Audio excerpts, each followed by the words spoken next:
ಇಟ್ಟಿದ್ನಲ್ಲ ಆ ಡಾಕ್ಯುಮೆಂಟ್ಸ್ನೆಲ್ಲ ಏನಾಯಿತು? ಯಾರಾದ್ರೂ ಏನಾದ್ರು ತೆಗೆದಿಟ್ರಾ? ಅಥವಾ ಶ್ರದ್ಧಾ ಶ್ರದ್ಧಾ ಶ್ರದ್ಧಾ ಬಾಮ್ಮ ಇಲ್ಲಿ. ಗಣಿಗಳೇ ಎಂತಾಯ್ತು? ಎಂತ ಇಲ್ಲ. ಶ್ರದ್ಧಾ ಇಲ್ಲಿ ಗೊತ್ತಿಲ್ಲ ಗಣಿಗಳೇ. ಗೊತ್ತಿಲ್ಲ ಅಂದ್ರೆ ಎಂತ?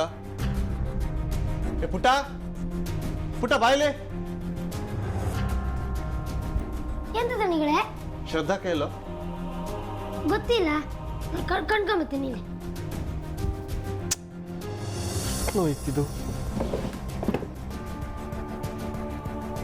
ನನಗಂತೂ ಇಲ್ಲೇ ಇಟ್ಟಿದ್ದೆ ನೆನಪಲ್ಲ. ದಣಿಗಳೇ, ಶ್ರದ್ಧಕ್ಕ ರೂಮಂಗೂ ಇಲ್ಲ, ಮಲ್ಲೂ ಇಲ್ಲ. ಎಲ್ಲಿ ಹೋದ್ಲು ಮತ್ತೆ? ಏ ರಮೇಶ, ಕಮಲಮ್ಮ ಕಮಲಮ್ಮ ಬಾಯಿಲೆ.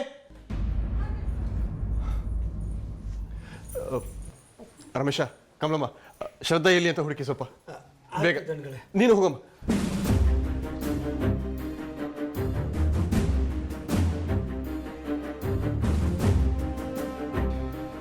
ಎಲ್ಲಿ ಹೋಗಿರ್ಬೋದು ಶ್ರದ್ಧಾ? ಮೊದಲ ಈ ಪಟೇಲ್ ಅನ್ನೋ ಪ್ರಾಣಿ ನನ್ನ ಮೇಲೆ, ಮನೆ ಮೇಲೆ ಹದ್ದಿನ ಕಣ್ಣು ಇಟ್ಕೊಂಡು ಕಾಯ್ತಾ ಇರ್ತಾನೆ. ಅಂಥದ್ರಲ್ಲಿ ಏನಾದ್ರು ಸ್ವಲ್ಪ ಹೆಚ್ಚು ಕಡಿಮೆ ಆದರೂ, ಏನಾದರೂ ಅಪಾಯ ಆಗಿ ಏನೆಲ್ಲ ಎದುರಿಸ್ಬೇಕಾಗಿ ಬರುತ್ತೋ ಏನೋ.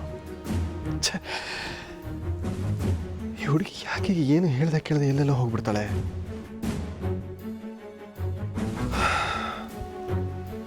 ಅರ್ಥನೇ ಮಾಡ್ಕೊಳ್ಳೋದಿಲ್ಲ. ಇನ್ನು ಹೇಗೆ ಹೇಳ್ಬೇಕು ಇವ್ರಿಗೆ?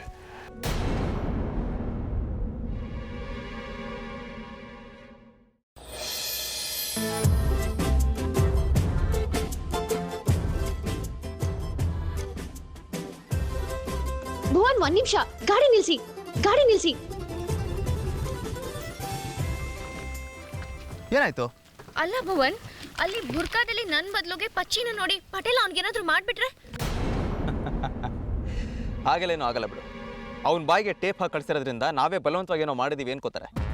ಅಷ್ಟೇ ಅಲ್ಲದೆ ಪಟೇಲ್ ಹೆಂಗಾಗಿರೋ ಶಾಕ್ಗೆ ಇಷ್ಟೆಲ್ಲ ಯೋಚನೆ ಮಾಡಕ್ ಸಾಧ್ಯನೇ ಇಲ್ಲ. ಆದ್ರೂ ಪಾಪ ಅವ್ನಿಗೇನಾದ್ರೂ ಹೆಚ್ಚು ಕಮ್ಮಿ ಆದ್ರೆ?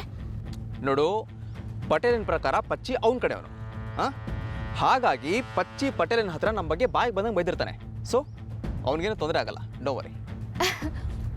ಒಳ್ಳೆ ತಲೆ ಕಂಡ್ರಿ ನಿಮ್ದು. ಮತ್ತೆ ನಾವು ಅಂದ್ರೆ ಸುಮ್ಮನೆನಾ? ಈ ಥರ ಎಲ್ಲ ಸಾಹಸ ಮಾಡುವಾಗ ಎಷ್ಟೆಲ್ಲ ಯೋಚನೆ ಮಾಡ್ಬೇಕಾಗತ್ತೆ ಗೊತ್ತಾ? ಒಂಚೂರು ಹೊಗಳಿದ್ರೆ ಶುರು ಹಚ್ಕೊಂಡ್ಬಿಡ್ತೀರಲ್ಲ. ಇನ್ನೇನು ಮಾಡೋದು, ಇಂಥ ಚಾನ್ಸ್ ಸಿಗೋದೇ ಕಡಿಮೆ, ಬಿಡೋಕ್ಕಾಗತ್ತಾ?